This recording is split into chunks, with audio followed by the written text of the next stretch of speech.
സങ്കീർത്തകൻ 26-ാമത്തെ അധ്യായം 1-ാമത്തെ വാക്യത്തിൽ പറയുന്ന കാര്യം ഇതാണ്: കർത്താവെ, എനിക്ക് ന്യായം സ്ഥാപിച്ചു തരണമേ, എന്തെന്നാൽ ഞാൻ നിഷ്കളങ്കനായി ജീവിച്ചു, ചാഞ്ചല്യമില്ലാതെ ഞാൻ കർത്താവിൽ ആശ്രയിച്ചു എന്ന്. സങ്കീർത്തകൻ കർത്താവിൻ്റെ മുമ്പിൽ എനിക്ക് ന്യായം നടത്തി തരണമേ എന്ന് പറഞ്ഞ് പ്രാർത്ഥിക്കുമ്പം എനിക്ക് ന്യായം നടത്തി തരാനുള്ള ന്യായം എന്താണെന്നും പറയുന്നുണ്ട്. അതെന്താണ്? ഞാൻ നിഷ്കളങ്കനായിട്ടാണ് ജീവിച്ചേക്കുന്നത്, ചാഞ്ചല്യമില്ലാതെയാണ് ഞാൻ കർത്താവിൽ ആശ്രയിച്ചേക്കുന്നത് എന്നുള്ളതാണ്.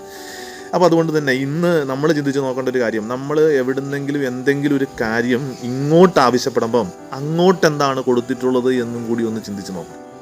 അത് സ്വന്തം മക്കളുടെ അടുത്ത്, സ്വന്തം ജീവിത പങ്കാളിയുടെ അടുത്ത്, ദൈവത്തിൻ്റെ അടുത്ത്, എവിടെയായാലും ഇങ്ങോട്ടൊരു കാര്യം ആവശ്യപ്പെട്ട് ചെല്ലുമ്പോൾ നമ്മൾ എന്താ അങ്ങോട്ട് കൊടുത്തിട്ടുള്ളത്, അത് ചിന്തിച്ചുകൊണ്ട് ഇങ്ങോട്ട് ആവശ്യപ്പെടണം.